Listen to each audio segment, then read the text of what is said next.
1장. 그들이 예루살렘에 가까운 감람산 기슭 베파게와 베다니에 이르렀을 때 예수님은 두 제자를 바라보시며 보내며 이렇게 말씀하셨다. 너희는 맞은편 마을로 들어가거라. 거기에 가면 아무도 타본 적이 없는 나귀 새끼 한 마리가 매여 있을 것이다. 그것을 풀어서 끌고 오너라. 누가 너희에게 왜 그러냐고 묻거든 주님이 쓰신다고 하여라. 그러면 곧 보내줄 것이다. 그래서 그들이 가서 문 밖에 길거리에 나귀 새끼가 매여 있는 것을 보고 풀자 거기 섰던 사람들이 무슨 일이요? 왜 나귀를 푸시오? 하고 물었다. 제자들이 예수님께서 일러주신 대로 대답하자 그들이 허락하였다. 제자들은 나귀 새끼를 예수님께 끌고 와서 자기 겉옷을 그 위에 걸쳐 주었다. 예수님은 나귀를 올라타시자. 많은 사람이 겉옷을 벗어 길에 펴기도 하고 들에서 푸른 나무 가지를 꺾어다 길에 깔기도 하였다. 그리고 예수님을 앞뒤로 에워싸고 가는 군중들은 호산나 주의 이름으로 오시는 분에게 찬양을. 앞으로 우리 조상 다윗의 나라여 가장 높은 곳에서 호산나 하고 환호성이 올렸다. 그 길로 예루살렘에 도착하신 예수님은 성전에 들어가 모든 것을 둘러보시고 이미 날이 저물었으므로 12제자와 함께 베다니로 가셨다. 이튿날 그들이 베다니를 떠날 때 예수님은 시장하셨다. 약간 떨어진 곳에 마침 잎이 무성한 무화과 나무 한 그루를 보시고 예수님은 혹시 열매가 있는지 보려고 가셨으나 아직 무화과철이 아니어서 잎사귀 뿐이었다. 그래서 예수님은 그 나무를 향해 사람이 내게서 다시는 열매를 따먹지 못할 것이다 하고 말씀하셨다. 그리고 제자들도 예수님이 그렇게 말씀하시는 소리를 들었다. 예루살렘에 이르시자 예수님은 성전에 들어가 거기서 매매하는 사람들을 다 쫓아내시고 돈 바꿔주는 사람들의 상과 비둘기 파는 사람들의 의자를 둘러 엎으셨다. 그리고 예수님은 아무도 물건을 가지고 성전 안으로 지나가지 못하게 하시고 그들에게 내 성전은 모든 민족의 기도하는 집이다 라고 성경에 쓰여 있는데 너희는 이 집을 강도의 소굴로 만들었다 하고 말씀하셨다. 대제사장들과 율법학자들은 이 말을 듣고 예수님을 죽일 방법을 의논하였다. 이것은 모든 사람들이 예수님의 가르침에 놀람으로 그들이 예수님을 두려워했기 때문이었다. 딸이 젊자 예수님의 일행은 다시 성 밖으로 나갔다. 다음날 아침 그들은 길을 가다가 예수님이 저주한 무화과 나무가 뿌리채 마른 것을 보았다. 이때 베드로가 예수님의 말씀이 생각나서 선생님 저것 보십시오. 어제 저주하신 무화과 나무가 말라버렸습니다 하자 예수님은 제자들에게 이렇게 말씀하셨다. 하나님을 믿어라.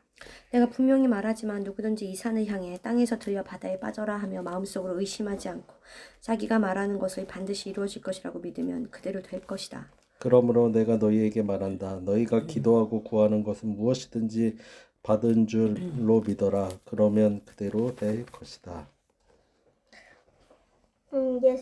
너희가 서서 기도할 때 어떤 사람과 서로 마음이 상하는 일이 있거든 용서해 주어라.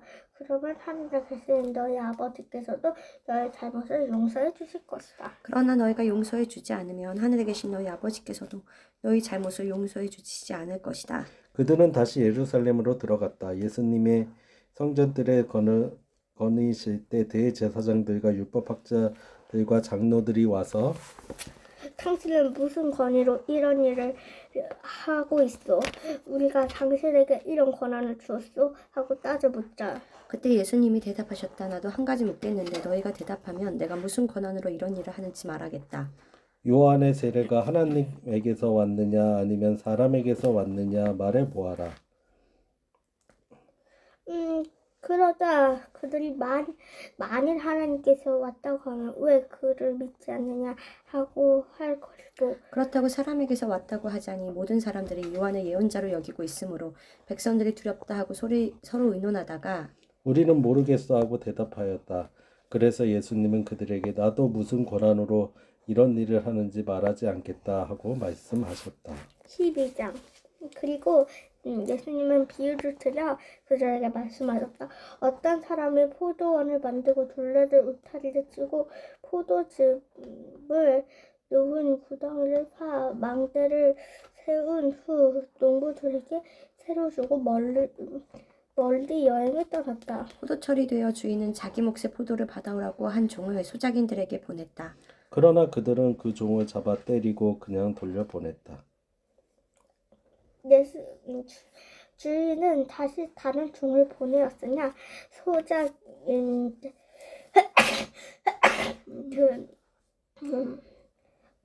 소작인들은 그의 머리를 때려 상처를 입게 하고 같은 모욕을 하였다. 주인이 또 다른 종을 보냈으나 그들은 그 종을 죽여버렸다. 주인이 더 많은 종들을 보냈지만 소작인들은 그들을 때리고 더러는 죽이기까지 하였다. 주인에게는 이제 보낼 사람이 하나밖에 없었는데 그는 바로 자기가 사랑하는 아들이었다. 마지막으로 주인은 자기 아들을 보내며 그들이 내 아들을 존경하겠지 하였으나 소작인자는 이 사람은 상속자다. 자, 죽여버리자. 그러면 그의 유산은 우리 것이 될 것이다. 하고 서로 말하며 그를 잡아봐 죽인 다음 포도원 밖에 내어버렸다. 그러니 포도원 주인이 어떻게 하겠느냐? 그가 돌아와 소작인들을 죽이고 포도원을 다른 사람에게 맡기지 않겠느냐? 너희는 건축자들이 버린 돌이 문틀의 머릿돌이 되었으니 이것은 주께서 행하신 것이요 우리 눈에 신기한 일이다라고 한 성경 말씀을 읽지 못하였느냐? 대제사장들과 율법학자들과 장로들은 이 비유가 자기들을 가리켜 한 말인 줄 알고 예수님을 잡으려고 했으나 군중들이 두려워 예수님을 잡지 못하고 그냥 가버렸다.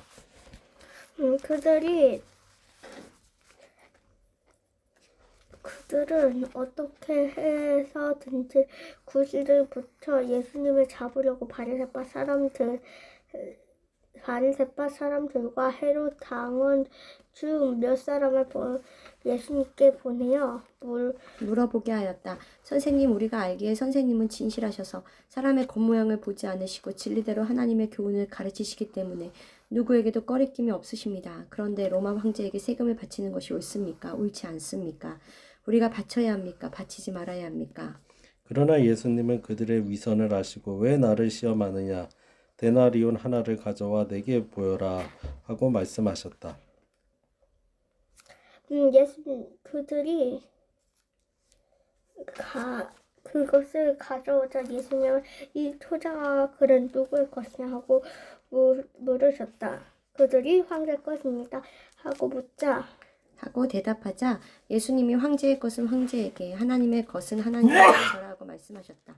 그래서 그들은 예수님의 말씀을 듣고 말문이 막혀버렸다.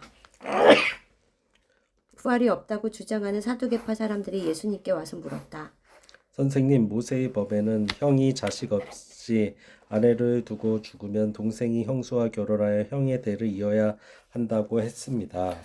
어느 곳에 7 형제가 있었는데 마지 결혼해 살다가 자식 없어 죽었습니다.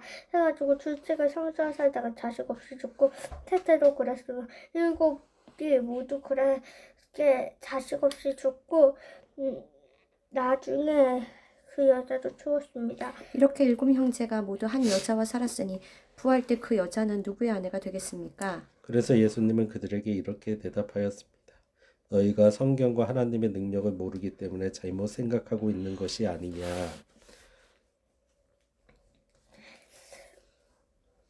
사람이 죽었다가 다시 살아날 때 장가도 쉽지 안 가고 하늘과 천사들과 같이 된다.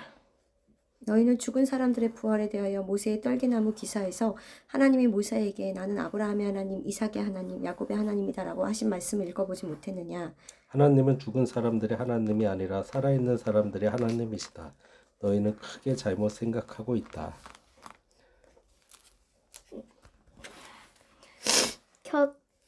곁에서 듣고 있던 한 율법학자가 예수님이 대답을 잘하는 것을 보고 모든 계명 중에 제일 제일 중요한 것이 어느 계명입니다. 하고 묻자. 그러자 예수님은 이렇게 대답하셨다. 가장 중요한 계명은 이것이다. 이스라엘 사람아 들어라. 우리 주 하나님은 단 한 분밖에 없는 주이시다. 너는 마음을 다하고 정성을 다하고 뜻을 다하고 힘을 다하여 주 너희 하나님을 사랑하라. 그리고 둘째로 중요한 것은 내 계명을 내 몸과 같이 내 이웃을 내 몸과 같이 사랑하라 라는 계명이다. 이 두 계명은 두 계명보다 더 큰 계명은 없다. 그러자 그 율법학자는 선생님 옳습니다. 하나님은 한 분이시며 그 외에 다른 신은 없다는 말씀이 맞습니다. 그리고 마음을 다하고 뜻을 다하고 힘을 다하여 하나님을 사랑하는 것과 이웃을 자기 몸과 같이 사랑하는 것이 짐승을 불에 태워 바치는 모든 제물과 그 밖에 여러 제물보다 낫습니다. 하고 대답하였다. 예수님은 그의 지혜로운 대답을 하는 걸 보시고 내게는 하나님 나라가 보이지 않았다 하고 말씀하셨다. 그 후로부터 감히 예수님에게 묻는 사람이 없었다.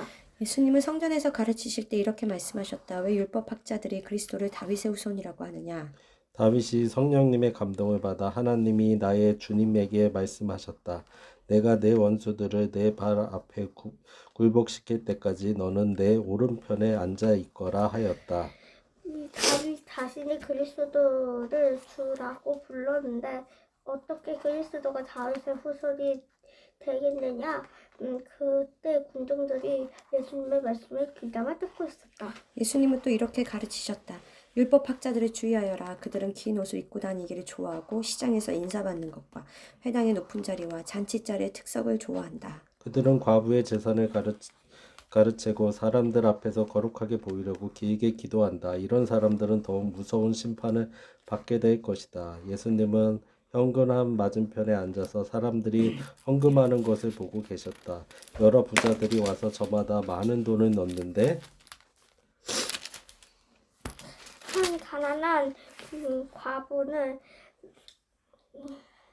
한 가난한 과부는 랩돈 2푼 고든 달란트를 넣었다. 그러자 예수님은 제자들을 가까이 불러 말씀하셨다.